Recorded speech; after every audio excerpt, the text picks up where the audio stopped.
miếng suថ្ងៃនេះមកសំជីកំប៉ុស្តចេកនេះគឺសំបុកចេកពួកចេកណាំវ៉ាក៏បានពួកចេកដំបងក៏បានកាត់វាឲ្យម៉ត់មកគុំកូន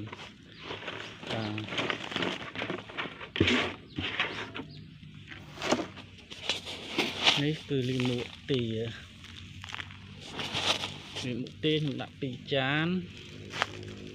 អត់គូ2ចានដែរ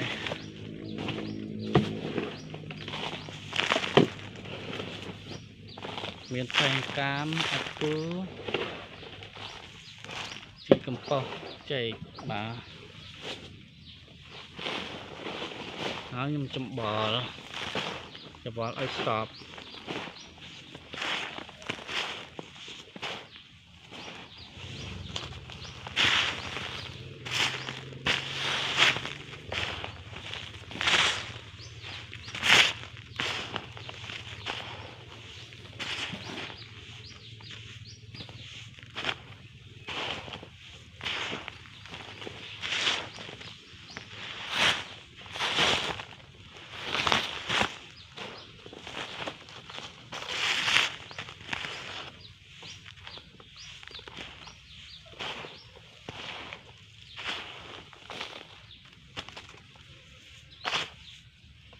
ច្បល់លួចហើយ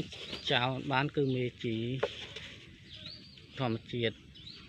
បាទជីនេះខ្ញុំប្រើរាល់ដងមុនខ្ញុំលាយដីដាំព្រោះខ្ញុំប្រើស្រោចវាឲ្យវាមានជាតិជីជំនួយត្រួយឆាប់ចេញឬបា